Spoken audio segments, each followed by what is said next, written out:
রাজশাহী বিশ্ববিদ্যালয় কেন্দ্রীয় ছাত্র সংসদ হল, ছাত্র সংসদ ও সিনেটে ছাত্র প্রতিনিধি নির্বাচনের তফসিল চতুর্থবারের মতো পুনর্বিন্যস্ত করা হয়েছে।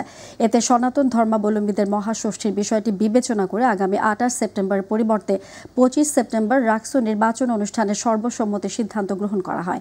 পুনর্বিন্যস্ত তফসিল অনুযায়ী মনোনয়নপত্র বিতরণ 24 আগস্ট থেকে 31 আগস্ট, মনোনয়নপত্র দাখিল 1 সেপ্টেম্বর থেকে 4 সেপ্টেম্বর, মনোনয়নপত্র বাছাই 6 ও 7 সেপ্টেম্বর, প্রার্থীদের প্রাথমিক তালিকা প্রকাশ 9 সেপ্টেম্বর, প্রাথমিক তালিকা সম্পর্কে প্রার্থীদের আপত্তি গ্রহণ ও নিষ্পত্তি 9 সেপ্টেম্বর, মনোনয়নপত্র প্রত্যাহার 10 সেপ্টেম্বর, প্রার্থীদের চূড়ান্ত তালিকা প্রকাশ 11 সেপ্টেম্বর এবং একাডেমিক ভবনে ভোট গ্রহণ ও ফলাফল প্রকাশ করা হবে 25 সেপ্টেম্বর। আসলে ডোপ টেস্টের বিষয়টা অনেক ব্যাপক।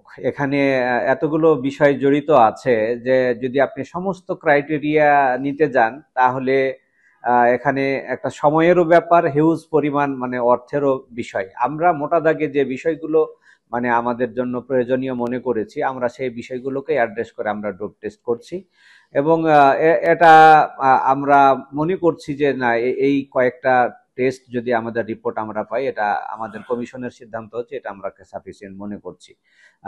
এই মানে সময় এবং অর্থ, তারপরে বাস্তবতা, সবকিছুকে মিলিয়ে আমরা এই ধরনের সিদ্ধান্ত আমরা গ্রহণ করি। এই সুযোগ নেই, কারণ আমরা সেগুলো সিকিউর করেই কিন্তু আমরা মানে কাজ করছি। আমরা যেখানে স্যাম্পল কালেকশন করা হচ্ছে আমাদের ইউনিভার্সিটি মেডিকেল সেন্টারে, সেখানে প্রয়োজনীয় টিম রাখা আছে, যথাযথ প্রক্রিয়ার মাধ্যমেই স্যাম্পল কালেকশন করা হচ্ছে। এই ক্ষেত্রে ডুপ্লিকেশনের কোনো সুযোগ নেই, আমরা সেটা সিকিউর করি।